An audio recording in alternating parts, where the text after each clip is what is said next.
السردينه ديت من 15/7 عندك لحد اخر شهر 8. السلام عليكم ورحمه الله وبركاته. معاك ابو سعد الحمراوي. اوعى تنسى الشعار: صلاه النبي هي مكسبي. النهارده اخ جالي بيقول لي: يا شيخ، السردين الكبير حلو ولا السردين الصغير؟ انا بس اعرفكم حاجه. الناس اللي بتطلب السمك الكبر والصغر والكلام ده، السمك يا جدعان قلنا 100 مره، الحكايه مش حكايه السمك كبير ولا حكايه السمك صغير.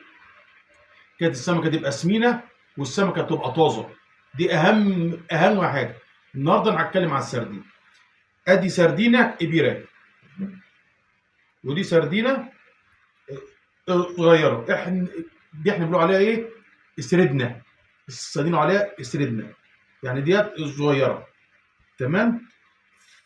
السردينه ديت من 15/7 لحد اخر شهر 8، اذا عشت خلال عمر يعني. ديت تاكلها سمينه خالص، احسن من الكبيره. الكبيره حلوه بس دي هتطلع احسن باذن الله. تمام. وسعرها بيبقى ايه؟ متوسط، ما بيبقاش يعني غاليه زي ديت حلوه بس دي احسن. شوف انا بقول لك اهو، الكبيره حلوه بس دي احسن، الجوده بتاعتها 100 100 اهي. بصوا النهارده والله اني متغدي منها. بسم الله ما شاء الله. بصوا، بص، لحمتها بيضه مش ناعمه اهي. بسم الله الرحمن الرحيم. بصوا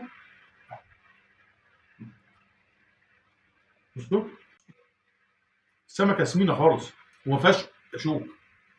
بصوا والله اللي هياكل منها هيدعي لنا. بصوا السمك، بصوا مع السمونيه بتقشر لوحده. بصوا حاجه بسم الله ما شاء الله.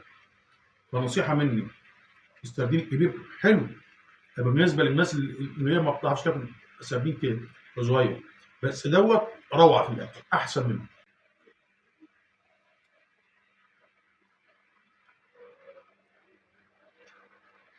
دوت في المقلي احسن حاجه. الناس اللي ما بتحبش المقلي تحطه في صاج زيت وليمون صاج، وممكن تحطه في رده برضه، بس حاجه بسم الله ما شاء الله. ودي معانا يومه. ما تنسوش الصلاه على النبي. الصلاه على النبي يا مكسبي. والسلام عليكم ورحمه الله وبركاته.